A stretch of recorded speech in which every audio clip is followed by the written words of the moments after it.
What's up, fight fans? This is Kurt DeVille with Counterpunch Boxing News, and I got some new news concerning Dillian Whyte and Eddie Hearn.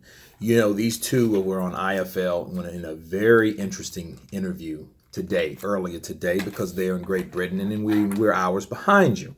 Anyway, I'm just getting to this video because I want to talk about some of the things that Dillian Whyte was expressing and explaining.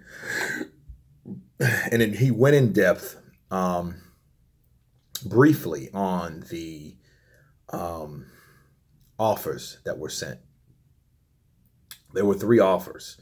Now, we all know what the offers were. It's like the 3 million pounds, 4 million pounds, 5 million pounds. Okay, now this is voluntary. Now, the thing is, the important thing to point out here is that the problem was not the money, it was the rematch clauses. See, the rematch clauses is, it's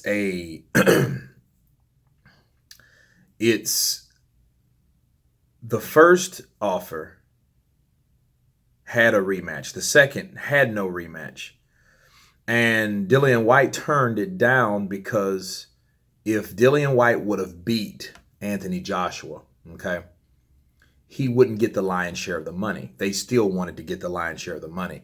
Now, that raised my eyebrows, because I'm like, okay, how is it that if Dillian Whyte beats Anthony Joshua, how can Anthony Joshua want or demand the lion's share of the money in a rematch? You know, like if it was even 50-50, but they wanted the lion's share. So I'm thinking, what, I don't know, 70-30, because they didn't really go into percentages. It was just the reason why Dillian Whyte didn't fight was because he wasn't going to get the lion's share of the money if he beat AJ. Now, this is all speculation, because that's if he beats JJ, you know, and that's crazy to know. You still can't get paid what you're worth by beating the unified champion and not get the lion's share of the money on the second fight when you deserve it. If you beat the champion, you become the champion, you deserve the money. It seems like to me, yes, AJ's accomplished a lot, okay? But when you start discrediting another fighter and you can't give that fighter what AJ was getting or the fighter before was getting, that's wrong. That's bullshit, okay? And Eddie approached. He came and joined the interview, and it was rehashed, okay? Now, the talks of Dillian Whyte with the $50 million came up like, hey, I've seen sources and people that said that was real. Frank Warren said that was real, you know, and then Eddie was like, hey, well, I asked for a contract, you know, they didn't say anything. So we squashed that. Like Boxing Ego made a whole fucking 25-minute video about this, about the $50 million. And to squash that real quick, the $50 million, sure, it was an email, like Eddie Hearn said. That was no lie. Deontay sent an email, but without a contract. Come on, if you got $50 million, if you have that money and you're serious about making a fight, you don't put a 24-hour time frame on it, and you don't send it without a contract. That's stupid. It makes no sense at all, because they didn't even show the terms. They just said, we have $50 million, say yes or no. What the hell is this, elementary? So anyway, I heard that part. But then the thing is, Dillian Whyte, I see what he's doing. It's a tactic. He was in the States. He was weighing his options. He told Eddie, hey, don't worry, yeah, I'm not leaving you, but he was weighing his options. So, you know, he also said if there was a guarantee that he could fight Deontay Wilder, he would join PBC. So he was weighing his options, you know, and Eddie Hearn, he should be worried about Dillian Whyte, especially if he couldn't satisfy his fighter, okay, to get him the fight that he wanted. You know, an opportunity first to fight the unified champ, and another opportunity to avenge the knockout loss, the only loss that Dillian Whyte has. So Eddie Hearn wasn't able to do that. He wasn't able to satisfy his fighter. We can say that, hey, they offered him enough money and he just wanted more money. Yeah, I mean, that's the narrative. But at the same time, if you look in the details, the devil's in the details with this. Now I get it. You know, I wouldn't accept that either, because you're saying that if I beat Anthony Joshua, I can't get the lion's share of the money. You know, and of course, this is on a voluntary, so they can get away with that. It's real sleazeball A-side shit, if you ask me, because since it's a voluntary, they don't have to abide by the rules of a mandatory.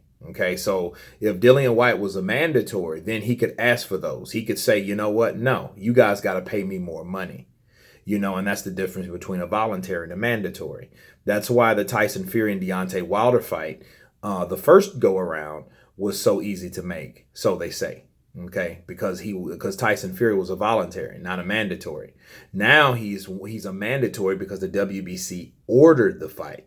And if they don't come to an agreement, of course, the purse bid will come into play. So if the purse bid comes into play, they don't have to sign any rematch clause. So let's hope it goes to that. And actually, that's tomorrow. So if they haven't came to an agreement, I don't want to get all this about Tyson Fury, Deontay Wilder, but if they don't come to an agreement by tomorrow, it has to go to a purse bid. Then, anybody can bid on that fight.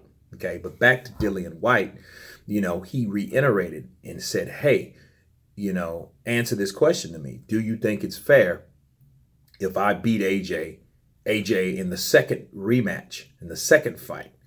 Do you think it's fair that he still gets the lion's share of the money? And then, Eddie was like, whoa, we talked about 50-50, you know what I mean? And he was like, no, just answer the question. You know what I mean? I don't want to argue about this because we've been arguing for the last 2 weeks, but do you think it's fair? You know what I mean? And Dillian Whyte has a point. You don't, any fighter, especially a fighter on the magnitude of Dillian Whyte, sure, he's not a champion. We know that. But he is a fighter that has marketability, okay? Marketability and notoriety, especially in the UK. He sells out O2's arenas. He makes more money than Deontay Wilder, which is the WBC champ, okay, even on pay-per-view, because Dillian Whyte's a pay-per-view fighter now. So he's more than the average Joe. So to know that Dillian Whyte is more than the average Joe, okay, there could have been some type of offer that could have satisfied Dillian Whyte, knowing Eddie Hearn could have said or done something.